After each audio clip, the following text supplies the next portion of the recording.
Hey everyone, we've heard the call to bring back Unmute Presents to ACB Community. We are going into 2025 with something slightly different. Instead of it being on Tuesdays, on the first and third Saturday of the month at 12 noon Eastern, that's 9 a.m. Pacific time, you can tune in to ACB Community on Media 5 or through the ACB Community schedule. Head on over to acb.community to get more information and join us live to get your tech questions answered.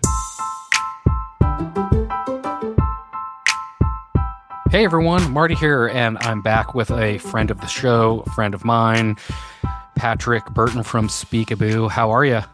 Hey, Marty. Doing pretty good. How are you? I am good. So we're here to talk about Speakaboo and all of the things that are going on in the moment as we're heading into the holidays. So why don't you give a little primer just kind of on the history for those who don't know? People can go back and check out past episodes because Patrick's definitely been on here in the past. But why don't you give a quick primer just for those people who maybe haven't heard of Speakaboo yet? Yeah, definitely. So Speakaboo, it was meant to be a companion app for our other app at Ben Vision, our other app called Ben, which is a spatial audio navigation app. But Speakaboo quickly became so popular that we had to put Ben on hold for a little bit so that we could meet the rising demand. Where Speakaboo came from is we looked at some other solutions. You know, generative AI is very hot and it got a lot of potential to help out the blind and low vision community. And we were looking at some of the other apps that are on the market, and we realized that they're not all of them, but a lot of them are like not that fluid. And we could imagine the frustration of having your sight impaired and trying to use one of these apps and then getting blocked by having to dig through menu options or an unintuitive user interface. And so we just wanted to create something that would take all of the friction out of it. And, we're a team of designers, so we wanted to design the experience to make getting audio descriptions of your surroundings as easy and quick as possible. And so that's where Speakaboo came from. It's a minimalist designed app, and our first iteration only had one button. Now we have two buttons, but our first one had only one button that with simple gestures, you could either get a very quick description of your surroundings, or you could ask it a question and have your question about your surroundings answered for you. You have no idea how important that is too, especially to people, in the low vision and blind community, to have a simple navigation and something that doesn't keep changing all the time. One of the biggest kind of jokes in the blindness and low vision community is, why do developers have to change it around all the time? It's like going to the grocery store. You figure out where everything is at finally, and then they move it all around on you, So it's much appreciated that, you kind of keep everything simple, streamlined, and, don't make it difficult to navigate around the app. So that's super appreciated for sure. Oh yeah, thanks, Marty. Yeah, it's been kind of a challenge actually, because we want to stay true to our minimalist roots, and I think that's what our users have come to love about Speakaboo, is that it's very minimal and it doesn't change that much. But as I've been engaging with the community on AppleVis and getting a lot of email feedback, and there's so many great ideas that people write in with, and then I take them back to the team, and we're like, oh, we want to put all these features in, but we also don't want to take out the one thing that everybody loves about it, which is its simplicity. Yeah, so sometimes less is more. You don't need everything to do everything, Yeah. It's a balance that we got to walk that line. So where did the idea come from to do Speakaboo, to build Speakaboo? Yeah, it really came from looking at the other apps that were doing similar things, and just realizing that, like, if we were trying to use those apps, it would be really frustrating for us. And all of us we are sighted people, and we just thought, like, it's just one feature that we're trying to get to. Why can't we just make it one button? And that's kind of where it came from. And so this brings up a really good point, being sighted. What drives you to build something for, the blindness, low vision community? Like, where did that come from? Yeah, that's a great question, Marty. I I actually get that question a lot. A lot of people ask me like, "Oh, do you have a family member or do you have a friend who's blind?" And before, I mean, now I do. Now I have dozens of friends who are blind. But no, when Yeah. I got when I got started with this project, no, I really wasn't plugged into the blind community, and I don't think that you have to be. I don't think that that should be the sort of the reason that you're doing it, just because you have people in your life. You don't need an excuse to build something that helps people. I kind of stumbled into the project again. This is a part of a larger umbrella of our company, Ben Vision. And Ben Vision sort of started at a hackathon, and the only thing I wanted to do at that hackathon was to build something that would help people. And we sort of organically landed on the blind community because we were building a solution that used mixed reality, which is a very visual medium. And we wanted to serve a community that wasn't being served by that technology yet. And so that's kind of how I found my way into assistive tech and into the blind community specifically.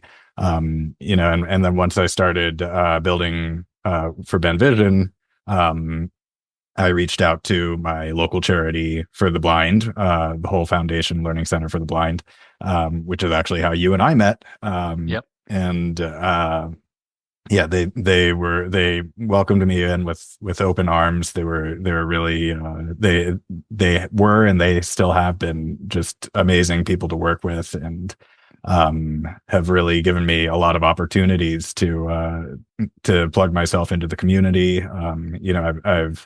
I've been working with them for a little bit over a year now, and I've stayed overnight at several of their retreats sometimes for up to a week at a time, and I really get to know a lot of these people, not just as a community as a whole, but also as individual people, and that's been really really valuable and really rewarding, soul fulfilling too. Yeah, Hall Foundation's super awesome. And for those who don't know, they're located in Sandy, Oregon. And they have this really awesome property, and they have retreats where you can go and you can stay up there, and it's really awesome. It's up in the mountains, and it's super cool place. So, you can always check them out. But Patrick, talk about this hackathon thing. Like, how do you get into a hackathon, and what's that all about? Yeah, so hackathon, it's kind of a tongue-in-cheek name at this point. I think there's not always a lot of hacking that goes on, or at least not in the traditional sense that most people think of. It's just a programming competition. It's a fancy word for a programming competition. And this is a tangent, but I learned recently that the first hacker was actually a blind man. He was hacking phone lines by basically That's crazy. yeah, he would like whistle or something to emulate dial tone, or the tones that it would make when you press a number key, and he was able to like infiltrate different phone lines and stuff like that. That's so awesome. Yeah. Yeah. So how do people get involved in, or, check out Speakaboo? So I know you got some special things going on right now with the holidays happening and all that. So let's talk about that a little bit. Yeah, definitely. So to learn more about us, you can visit either ben.vision, which is Ben Vision's website, or we have a redirect URL at speakaboo.app. So you can quickly find Speakaboo's page and find the download link for the App Store. But yeah, we're running a promotion through the holidays. It ends January 1st. But we're doing a lifetime subscription, and it's a little controversial. Actually, some of our advisors told us not to do this because it's objectively it's a bad business move when there's now monthly and annual subscriptions that are so popular. But we really wanted to do something to kind of thank our early adopters and give them an option to to experience the best that we have to offer for life, and we thought that might kind of help build the community, and from what we've been hearing, that seems to have been the right move. That like people are done for the most part, people are done paying like once a month or once a year. and would rather just pay maybe a little bit more, but pay once and then get it over with. Yeah. So we So wanted to offer that. once the New Year's over and this special ends, what can people expect price wise if they don't do the one time payment? Yeah, so our other subscriptions, I think, are still very reasonably priced. The monthly subscription is $5 a month, or $4.99, and annually it's $50 or $49.99. So you save yourself $10 by going with the annual.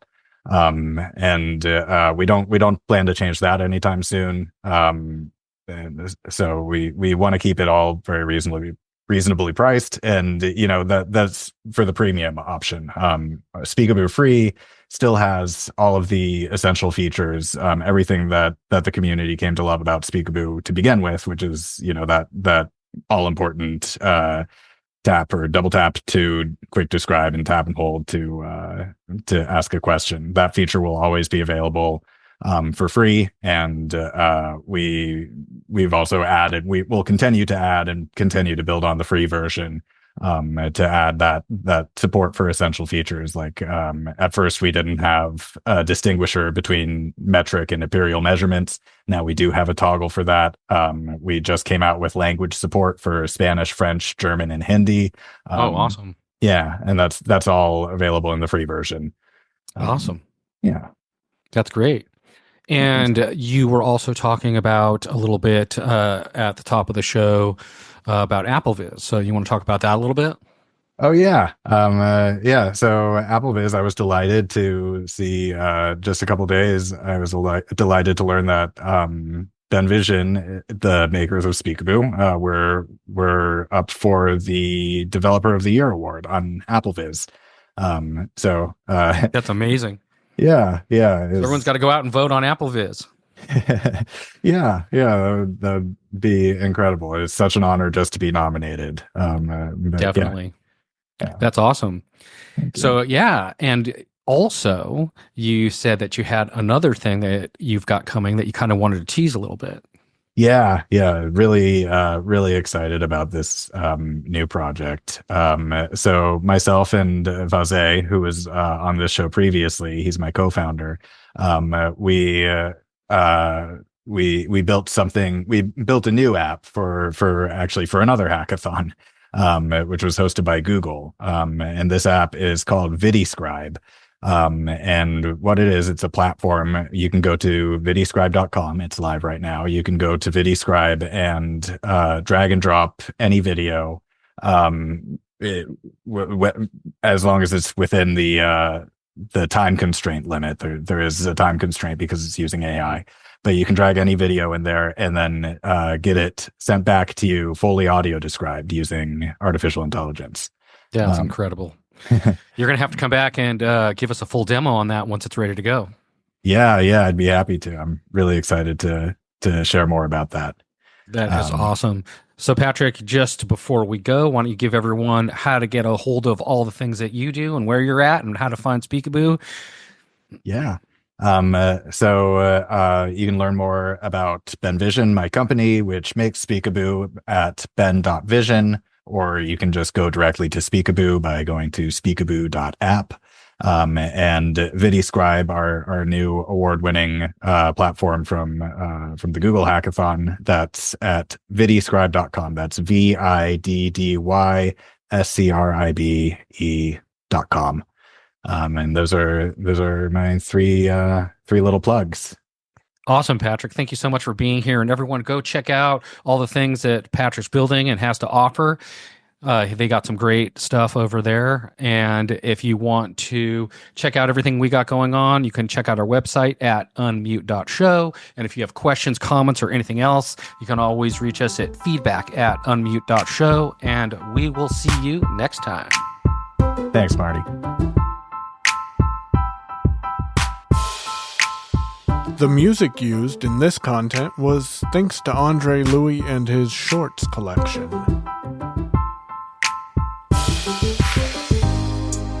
On the first Thursday of every month in the Unmute Presents podcast feed, you can hear Chris talk about Braille.